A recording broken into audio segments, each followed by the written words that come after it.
Episode 116. Great communication begins at home.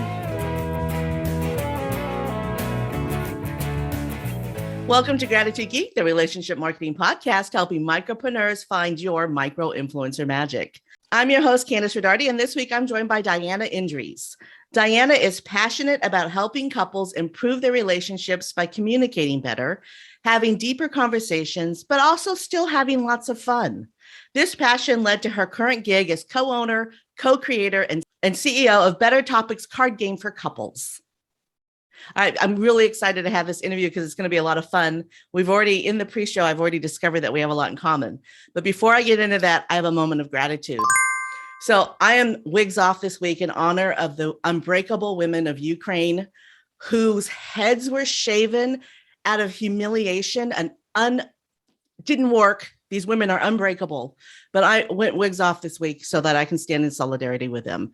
I appreciate I hate this word, but I really appreciate the inspiration these women have had to the world. So wigs off to the women of Ukraine. All right. Sorry to be a little somber before we get into it, but you're joining us from Sheffield, England. Thank you so much for having me. And also congratulations on 116 episodes. It's amazing. Thank you. Thank you. It's been a long time coming. I've been doing this for quite a few years now. So I would love to hear your story. How did you get to where you are? So I hope people listening to you right now and to us do have their drinks at hand because this will take a while. So essentially, I studied law in university because, when I actually applied for university, I didn't really know what to do. So I went on, I did this thing that some people sometimes do when they don't know what to decide in life, elimination. So I eliminated all the things I knew I was not good at, like math, chemistry, physics, all these things. No. My mother really wanted to push me towards medicine. But because my dad is a doctor, he was like, don't do it unless you really like it. But otherwise, don't do it. So I didn't go there. So I was like, okay, I knew languages. So I spoke foreign languages since I was 3. I already knew English already, 3 languages by the time I was 3. So, and I can talk, I can talk to, for the world, it's fine. So I want to do law because I thought solicitor, as they are called in the UK, or a lawyer as called in the US, it will be as glamorous and as interesting as you see in TV and in lawyer TV shows. Well, reality hit quite hard, once I went through it, to realize that actually that's not the case. The reality is a lot of paperwork, literally house high type of piles of paperwork, and just a tiny bit of actual action in the court. Also, once I graduated, I was like, okay, because originally I am from Romania, which is Eastern Europe. I realized that, the economy would start off properly in that domain. So that would have meant for me to actually start on a very low salary and then work my way up and then hope that in 10, 15 years, I'll actually reach a decent salary, So because of that, I shifted literally everything and I moved to the UK. Now, because the UK's law system is very different than what I've studied originally, I had to again pivot, and I did a sort of legal secretarial course because that was my main field anyway. And I actually started working at a local hospital in admin. And once I got there, I was like, okay, I can actually make my way up here because, it's corporate style. I can work my way up to management. And once I get there, I'll be able to, change things and implement things. And I thought that I will have this amazing creative freedom where I can just, all the ideas I had, I can implement them. Well, big surprise. That wasn't the case either. So years later, once I actually got to management level, I realized that no, that job is not fulfilling. Because until I got there, all those years before that, I had this goal in mind. Once I get there, I'll be satisfied and happy with my job and I'll have all this freedom. I got there and that wasn't the case for me. So in the meantime, I've met my husband through very weird circumstances. They're so weird. And I was looking at him. He owns few businesses, and every day he is super passionate and super pumped and super excited about the day ahead. Even Monday mornings, he's like, "Oh my God, I can't wait for Monday. I'll have all these discussions." And even after having, long days of back-to-back calls, like literally he would have even 16 hours of back-to-back calls, he would literally have no voice left by the end of it, but he would still be super excited about what he was doing. So I was like, how is that? I want to feel that as well, because I wasn't feeling it in my job. My job wasn't fulfilling me anymore. So we brainstormed for quite a while to see exactly what is it that I could do, because in my opinion, there isn't any one specific subject that I'm good at. Like I can do a bit of everything, but I cannot necessarily do one thing super well. So what he said was that in his opinion, I am really, really good at keeping our relationship and growing it and taking care of, our relationship and our, commitment to it, and basically our marriage as well. So that, alongside with the fact that we both love board games and we have a lot of them at home, like especially the classic ones, we have them like Monopoly, Scrabble, and also Scrabble we have the Trickster one because I think it's funnier, and all of these things. We also got a lot of so-called card games for couples, because we said, it's two in one. You work on your relationship and you also have fun, which we love the idea.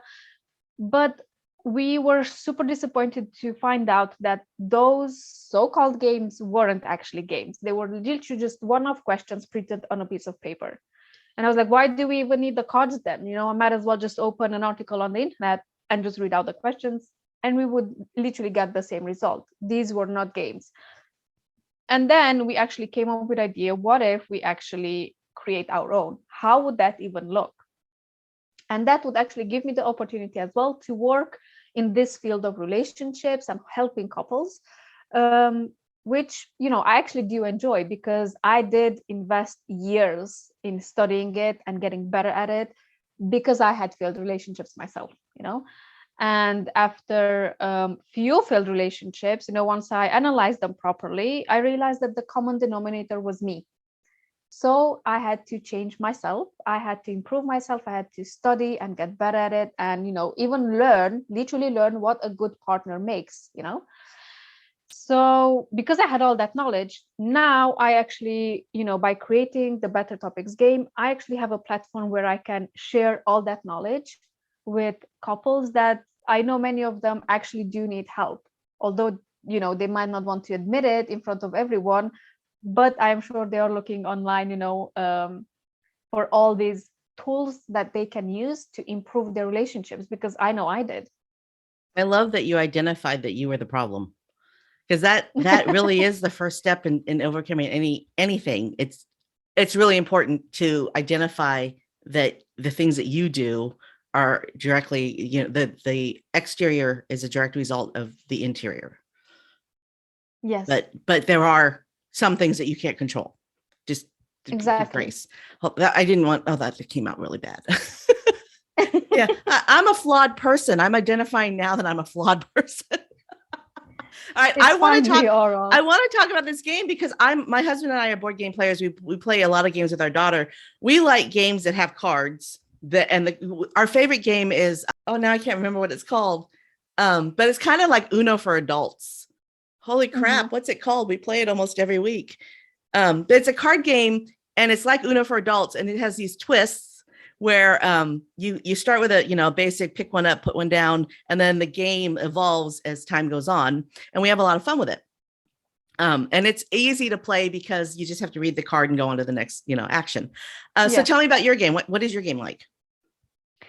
So ours, when I say ours, I always say Better Topics is our game, meaning mine and my husband's, because we feel it's our first baby, basically, because it has parts of us in it, and we both created it together, and we've put in so much work. I mean, we worked more than 6 months only to get the questions right. So first of all, the questions are repeatable, as in people can literally ask these every week or every so often. And the answers will always change, because what people go through week by week changes. Also, we've put in a lot of effort into making the questions how, I don't even know if this is a proper word, but askable in a nice way, as in it doesn't come across as judgy in any way, or like we are accusing our partner of anything, because that's not what we want. We want a productive conversation to happen between couples and also to have fun with it. So we have what we call modifiers, which are similar to the Uno principle, where you can reverse the question if you want, you can also cancel the question if you want, or you can ask for more details to the main question if that's relevant to the question and the answer as well. So basically it's a back and forth, and it's also a game, so it's quite playful. There are some more lighter questions and there are some more serious as well, because obviously it depends. And my favorite part of the game is that whoever wins, because one will lose the game, whoever wins gets to choose their own reward out of the reward deck that comes with the main deck. So they also, alongside the fact that they get to have these interesting conversations with each other and in a fun way. So there isn't that fear of being put against the wall about situations that has happened, because the atmosphere is a lot lighter, so there isn't any pressure there. Alongside those conversations, we also want to help couples do things together, and the small things, because both me and my husband, we believe that a relationship is grown by the small things that the partners do for each other, instead of just having the one-off big thing once a year type of surprise that you might do for your partner. Why not focus on the small ones that you can do every day, or at least regularly and more often? It is a small thing. So before my husband and I were married, we took a road trip to visit his best friend, it was I don't know, like 6-hour drive or something. And we had stopped to get hamburgers on the way, and there weren't any napkins in the bag. And so he stopped at a gas station, ran inside, grabbed some napkins, and came back out, gave them to me. And that was that moment was the moment I knew I was going to marry him.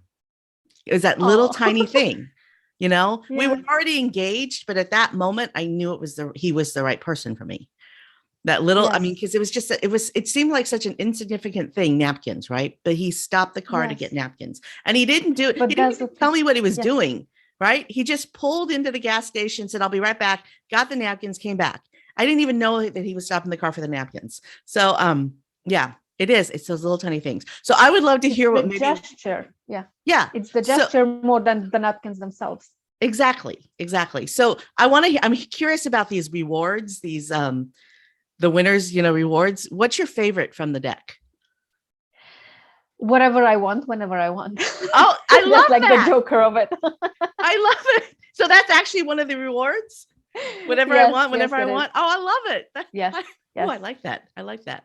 I'd really love to hear your thoughts on, because communication does begin. If you have crappy communication with your husband or your spouse or your partner or your lover or whatever, I'm speaking from my point of view, not, I don't care who you marry or who you love, but speaking from, from me, if I have bad communication with my husband, I feel like it reflects everything, every bit of communication I have across the board, including with our child. Right. So talk to me about that.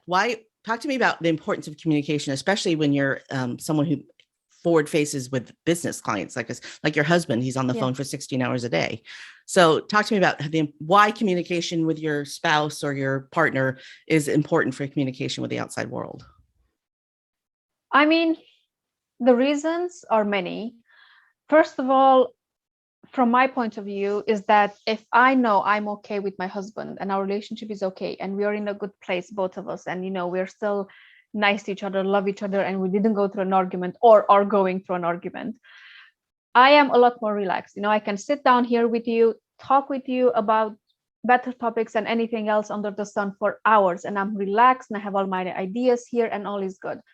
If I would have a problem, most people would know, especially because I am the personality type that I do express, I literally wear my heart on my sleeve. So literally anyone can tell if something is wrong. I mean, even my mom to this day, the moment I pick up the phone, she still knows straight away from the very first hi if something is wrong or not. And him as well, although he is better at not showing it, I know that when we are having issues, he's not capable of focusing as well as he would on a normal day. because for us, for both of us, our relationship is such a big part. And I remember he's done this training years ago. He was teaching it to some people in NHS, which is the National Health System. And he was saying about all the needs that people have. And we all have like basic 6 needs, and, depending where we fulfill them. And he was giving this example where, we all have that need of excitement as well, and a bit of newness. And some people look for that in their relationship, and they would like their careers and job to be a stable one. And some people look for that in their job, and they would like their relationship to be stable and grounding, basically.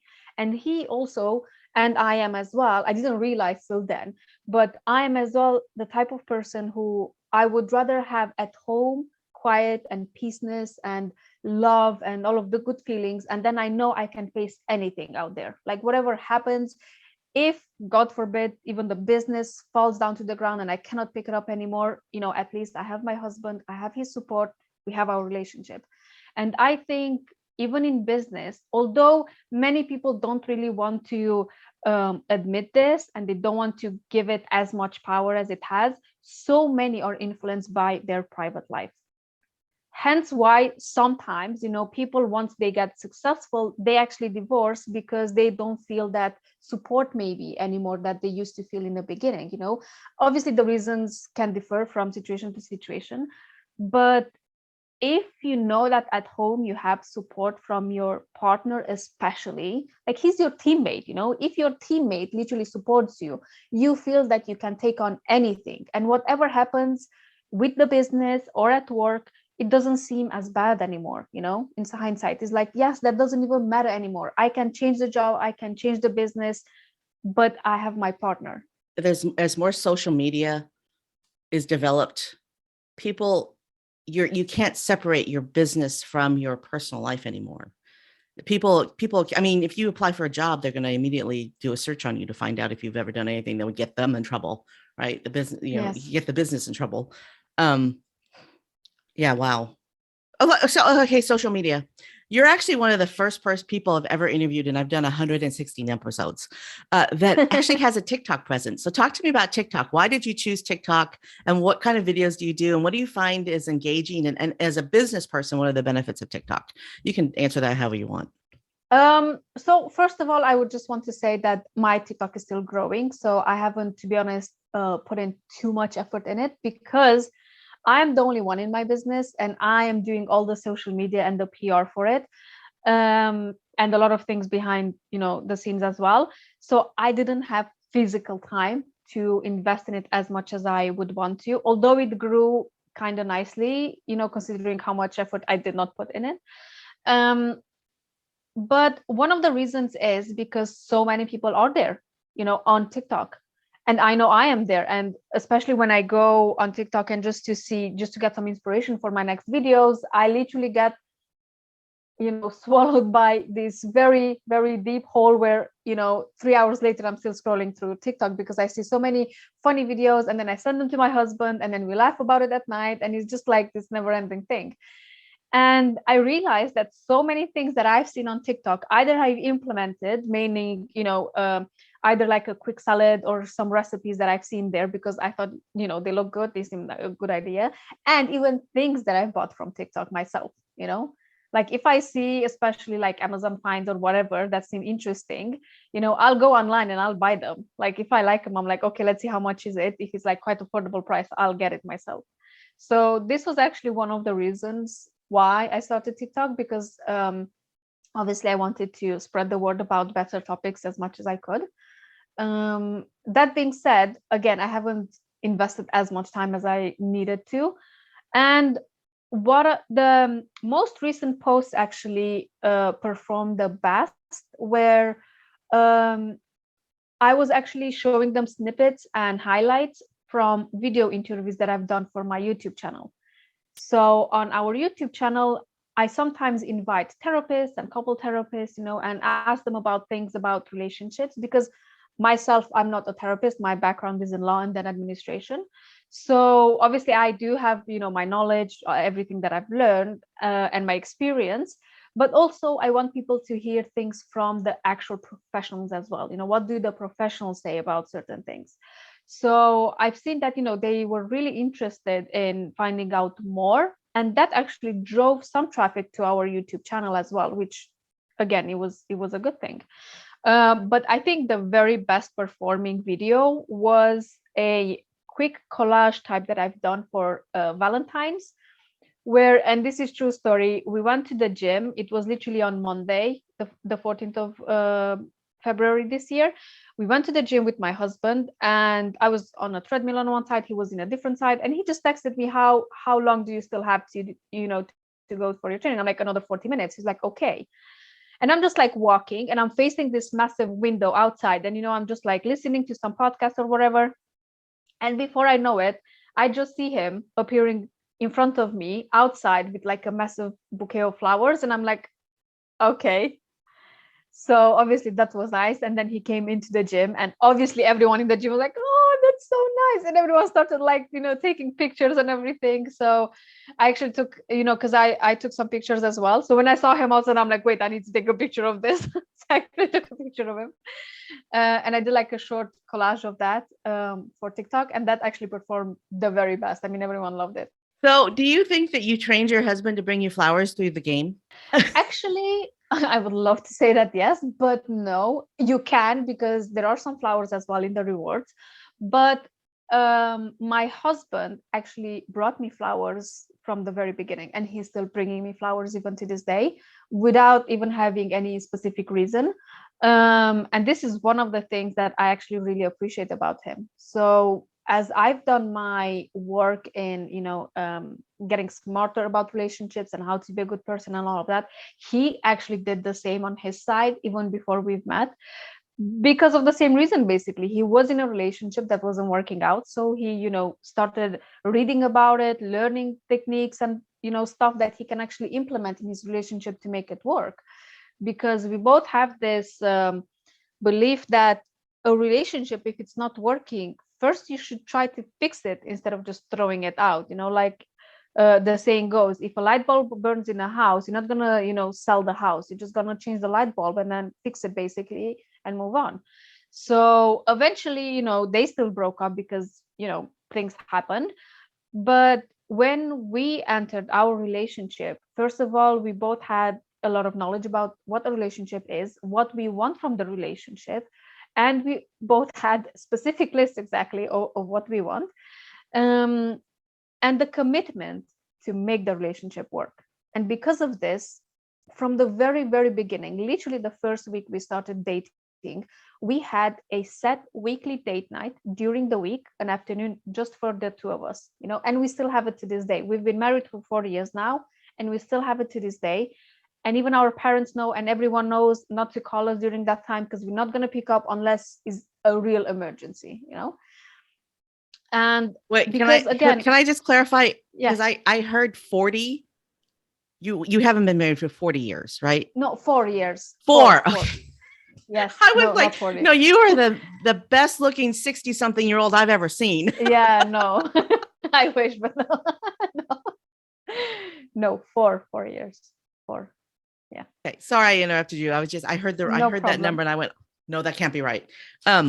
So do you want to finish what you were saying? I'm sorry, I interrupted you. So just the only thing to add to that is that we both believe that the small things done regularly actually help a relationship, because most people who will break up, they will admit that what led to that breakup or divorce wasn't necessarily a one-off episode. There are those situations as well, but those are rarer. Most common is a lot of things that added up over the years, either the things that they've done and they shouldn't have, or the things that they should have done and they haven't done. So basically it's a build up of things. So why not build positive things, and be intentional about it, and intentional about growing the relationship, and in a fun way, because now we have a game as well. Love it. That's so awesome. So okay, you are doing this by yourself. You're running the business by yourself. I mean, he's your partner, but it's basically you running the business. Did I hear that correctly? Yes. So he's a more of a silent partner, and he helps me more with like the finances of the business, or the I don't know, the some of the background stuff as well, like, or even the sales part sometimes, because he's been in sales for years, so obviously he knows this a lot better, and I learn more by actually watching someone doing something. So, and I've already learned so much. I mean, we've launched in June 2020, and since then I've been literally constantly learning. And it still amazes me how little I feel I know sometimes, but then I look behind and I'm like, yes, I still came a long way from how I've been 2 years ago, because again, until 2 years ago I was in a totally different niche. Basically, I was in admin. The corporate ladder is very, very different than running your own business. So yes, he still helps me when I really need to, but he still lets me do a lot of things by myself, mainly to learn it properly, basically. Food doesn't cook until you put it in the frying pan. So once Mm. you start working towards something, you start to get the idea. So I'm really impressed that you've only been doing this for less than 2 years, because you won the Innovative Gaming Product of the Year from Central England Prestige Awards in 2021, Yes, 22. So yes. talk to me about that. What was that like? Well, here it is. This is my new friend. I call him Flat Stanley now. Someone from another Flat podcast Stanley. called him Flat Stanley, and I thought it was so funny because it's flat. So yes, literally I'm carrying it with me almost everywhere now. I've been to the gym with it. I've been to get my nails done with it. Do I carry it so people ask me about it? Definitely yes, because I'm proud of it. And some people say, yeah, but you're too braggy about it. You know what? I don't care. I work for it, and the game is amazing, and we had amazing feedback so far. So I'm gonna brag with it because yes, it is great. There's nothing wrong with bragging on yourself if you've accomplished something great. But who says you have to be humble? I mean, don't let it prevent you from keeping moving. Yeah, But yeah, why not exactly. brag? Tell everybody. So the reason why I wanted to clarify that is because my target, as a business coach, my target market are basically women who do exactly what you do. They may have a silent partner, but they're the forward-facing person of their business. I call them micropreneurs. Yes. And I mean, you do everything. So you have to decide how to spend your time. So how do Yes. you decide what's most important as you grow your business? Oh my God. That in itself is an ongoing process. And this is what I would like to say, especially to women out there. One thing to understand is that women have generally been raised to have different roles in society, in families, at home, outside of the home, wherever. So, what is expected from us is different than what is expected from men. So, when you choose a coach, be very careful with that, because I had this discussion many times with my husband, where first of all, I had to go through this adjustment of working from home, because for so many years, I always worked outside of the home. I had this mental habit where I knew if I get ready in the morning, I leave the house, I go to an office. Oh, I'm going to do there all day. I'm going to work because everyone is working around me. That's the environment of work. But the moment I leave the office, my brain would disconnect totally. It would be like, okay, now we're chilling. Like, we don't need ideas. We don't need to be like on all the time. We can just chill. It took me close to a year, I think, to wrap my head around the fact that no, I am still at home, but I still need to do work. As in, if I see that pile of clothes, I cannot touch it. Like, I need to leave it till in the evening or the weekend, really. And sometimes I still get caught up with stuff, especially now that we're in the process of moving houses. It's a big mess and I see it and it stresses me out. I would rather just do it. And my husband is like, no, because you're working during the week. My husband doesn't have situations like that. He doesn't care. Like, he is in his office all day.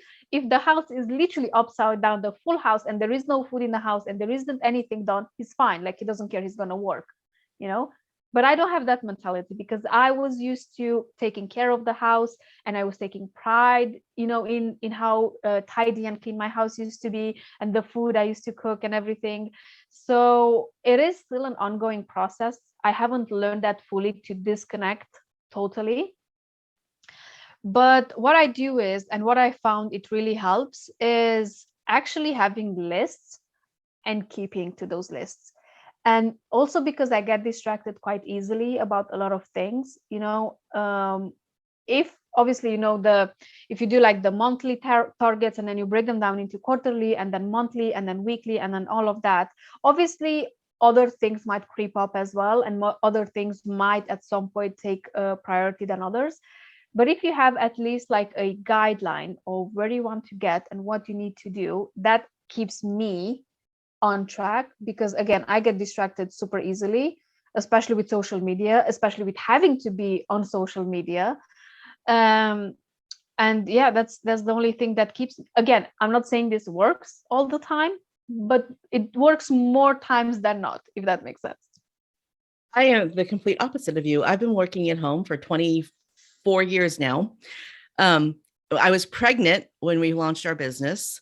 So I was pregnant and it was 1998. So I had to learn how to develop a website in 1998. I don't even know if you were born then, but that's a In joke. 98, I Yeah, was. but I had to learn how to develop a website, and I was pregnant. And then when our daughter was born, I just found that my schedule, because I worked at home, I could work whenever I wanted. And I found that I got the most done between 11 o'clock at night and 3 o'clock in the morning. And that worked really well for me. That way in the daytime, I could be with my kid, I could be a mom, and I could just work the schedule that worked for me. And I mean, it seemed to work. Did you ever sleep? Yes, of course. So when my daughter took a nap, I would take a nap. But yeah, I did sleep. And I've always been a late sleeper, and so was she. So, we slept in. She didn't wake up. Lucky for us, she didn't wake up at 5 a.m. So, but to this day, I'm still the same way. If I need a break, if I'm, because again, it's been 24 years. So all that stuff that you're doing at launch, that you're doing now, I did already. All I have to worry about is marketing, right? I've already laid the foundation. So I work a lot less than you do probably, but I'll find myself if I'm getting really frustrated, and I just need to take a break, I'll walk away from my office and I'll go fold laundry or something. So I do fold laundry during the day. I don't separate work and it's just the way I've always been. But it's what the thing is. So I tell this story a lot. I'm going to tell it again. I have 3 cats. One of them opens the door by butting his head against the door, and then the door opens. And the other one is super strong, so he just uses his paw and he pushes the door open. And then our other one is small, so for her to open the door, she has to lift up on her hind legs and push the door open with her whole body, right? So there are 3 different ways to open the door. 3 different cats, 3 different ways to open the door, but all 3 of them get the door open, right? Yes. So whatever works for you is what you need to do. Wow, we've been talking forever. I've had such a great conversation with you. This has been a lot of fun. I actually can't wait to play. I hope my husband will play it with me, but I can't wait to play the game. I want to talk to you about 2 more things. So you're starting an affiliate program. So why did you decide to do that, and how hard was it? Actually, not that hard as I thought it would be. The hardest part was actually just to implement the affiliate plugin. So obviously, depending on what type of platform your website is, there are affiliate plugins already built. You just have to plug it in. So do you have a WordPress site? It's actually WooCommerce. WooCommerce. Okay. Yeah. So for me, it was slightly more difficult because I couldn't do it myself. Although watching tutorials and everything, it seemed quite easy. I couldn't do it myself because my full website is custom made. So my website is literally custom made. Every button on it, everything on it is custom made for the website. It wasn't a set form that I used to create the website.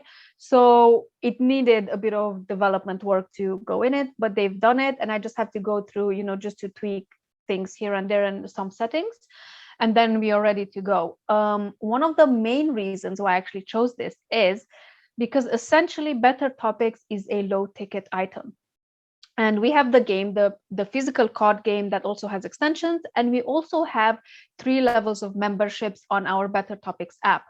So again, there are 2 different types of affiliates there. There is one for the physical product and there is a different one for the app. Right now, we sorted out the one for the physical one. We know what to do for the app one as well. That will, follow soon to be implemented as well. And the reason is, as it is a low ticket item, and I was watching so many coaches and, people in business and in marketing telling you how to actually get clients. those principles were really good for people who would have a higher ticket item where you can actually spend hours to talk to one person on Instagram and get them to join your course, get coaching sessions, whatever it is. Whereas for me, it would make no sense to spend hours and hours just to talk with each individual separately. So my approach is slightly different. So I thought of what are ways where I can reach more people, in a shorter amount of time instead of spending so much time on each person. So what I've done is first of all, podcasts like your own, because you do have an audience and people, once I come on and I explain the game, many of them get very excited and, they're interested in playing it. Therefore, I reach a bigger audience with one session, for example. And also affiliate, because first of all, I do affiliates for others as well, So on my YouTube channel, for example, I do sometimes gift guides for couples or, either for Christmas, Valentine's, and this and that. And some companies actually reached out to me if I want to do like affiliates and then present it. Now, I would just want to mention that I don't just do affiliates for any company. Obviously it has to make sense to the gift guide that I'm doing, and I actually have to be interested in that product myself, because it's such a vast choice to choose from. I could actually do that. So whatever I actually presented on my channel are the things that I actually like and I'm still using to this day. And because I've seen the value in it, I thought, why not share that with other people? Share that with other people so that they can get a part of that income as well. And then they are more likely to promote it more than if I don't offer affiliates. I mean, at the end of the day, we have this saying back home, the cheese, you have to pay for a cheese, you don't just get it. So, you have to pay money for cheese. At the end of the day, even if you really, really like a product, you will be a bit more excited about it if you also can make money on it, alongside the fact that you already like it. So this was one of the reasons why, I actually started affiliate, and because, other people can still help me grow it and spread the word as much as possible. So what is it that you have to pay for cheese? I'm sure that analogy works better in Romanian. Yes. So what is the exact translation? You can't just... yeah, you have to pay for cheese. You have to pay for cheese. Okay. Yeah.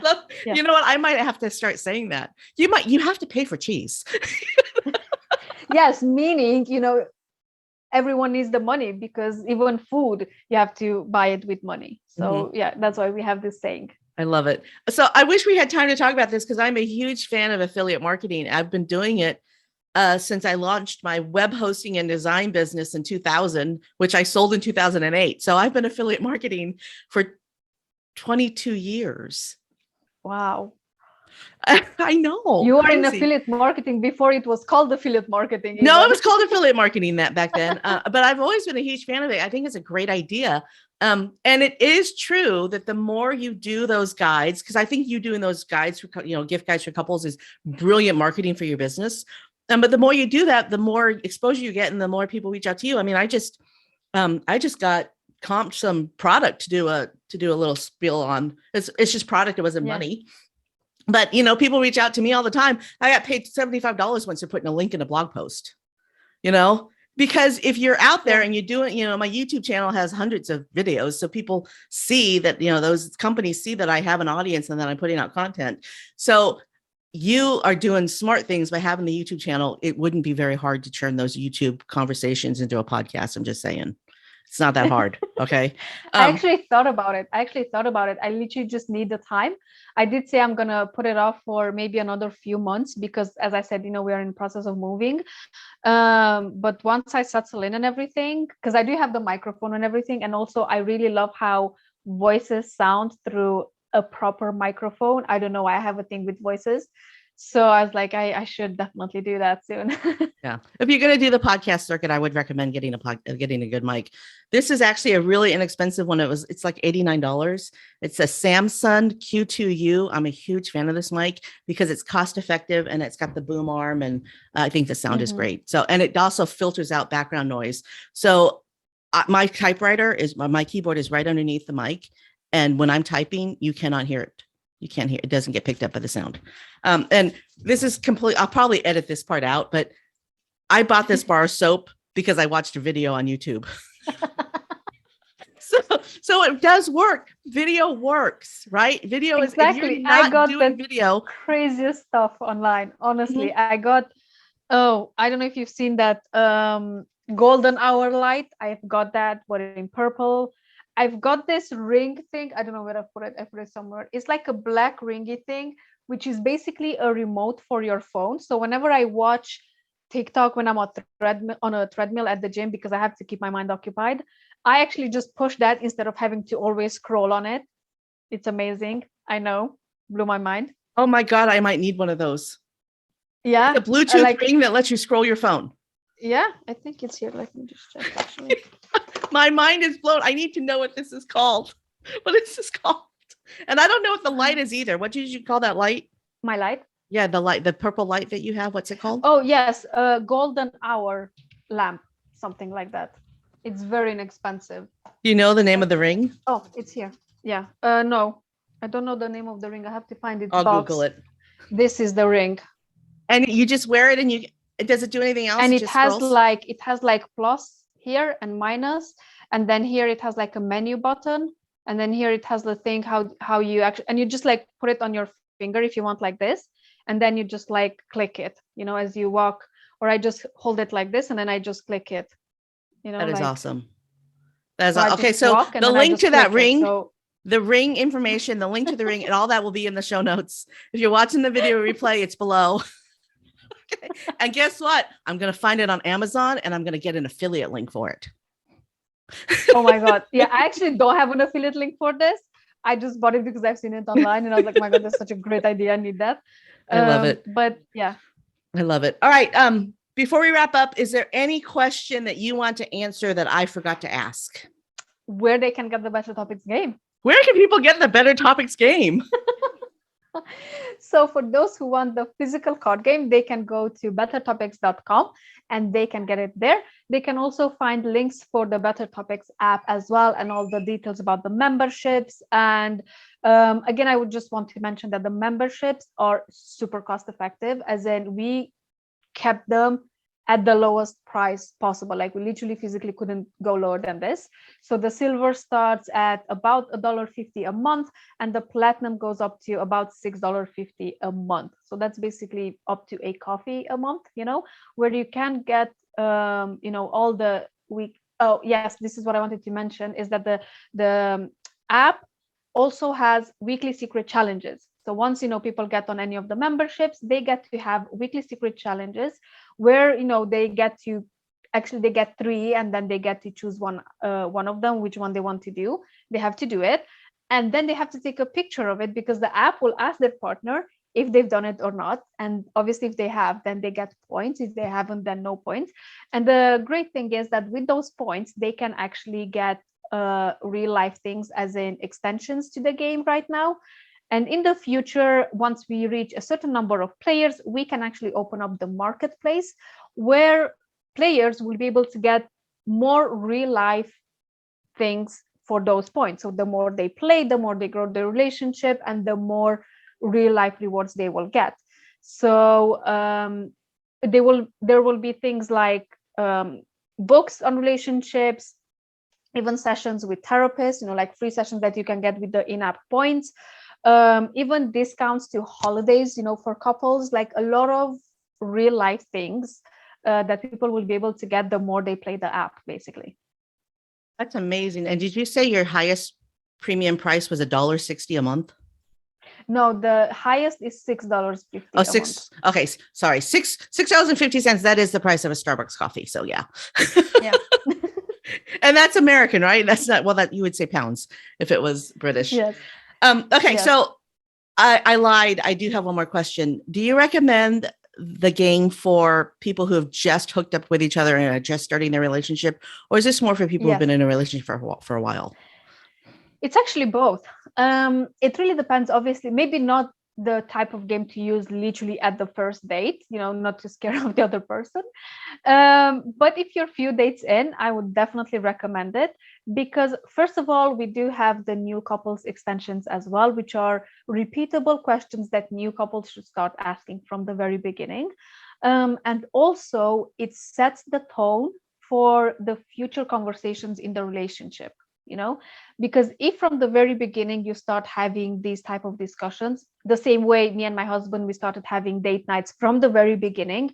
Now 4 years into the marriage, it's still easy to keep it because it became such a habit for us.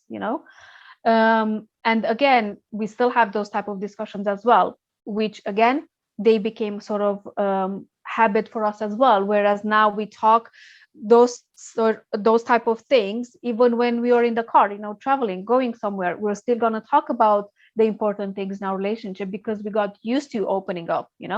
So definitely I would recommend this game to couples, whether they're at the beginning of the relationship or 30 years in. I would still recommend it because the feedback that we've got from people who've been married for 30 years has been amazing so far. I just want to add that I think you actually have to be a couple before you pull out the game. Like, don't pull out the game when you're just starting to date someone. you know, or you could, and chase the other person away. Yes. That's true. That's true. Why? Why? One thing that I actually did with my husband at the very beginning was, so first of all, he had to move to the UK for us to actually be together. And my parents were about to come. And then I actually wanted to delay him coming till my parents would leave because I know my mother and she's crazy. Like, this is me, but she's like 10 times worse. So I didn't want her to scare him off. That was my first thought. And then I had the second thought and I was like, no, if he can face my mom, he can face anything. And if he would be, scared just from meeting my parents, then clearly he would get scared at the first problem and he would run off anyway. I might as well get it out of the way straight away, And even before meeting him, I still went on dates, so there were like a couple of years before between my last relationship and actually meeting my husband. And during this time, I still went on dates. And during this time, I still had the same principle where I would literally fire questions at them, maybe not as an interview, not as a job interview, but in more like a relaxed way. But still, I would ask them a lot of questions from the beginning because I wanted to assess where they are mentally. Do we actually, are we on the same length and everything? And many of them got scared. And I'm happy they did, because that way I didn't lose my time with them.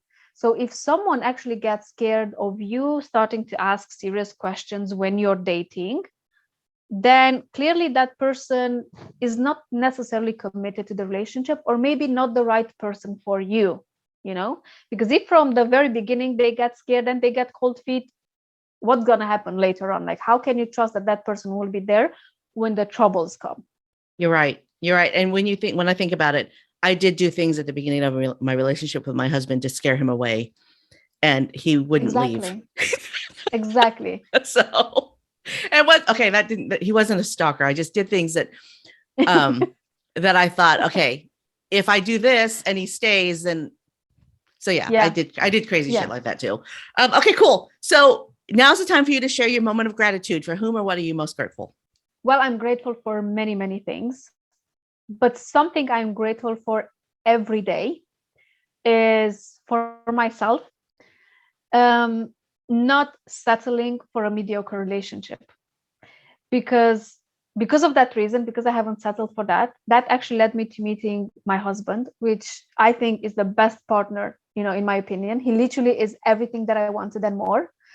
And then we created this game together through which we're helping so many couples. And that in itself brings me so much joy to see, how many couples are actually improving the way they discuss and the way they talk to each other because of the game.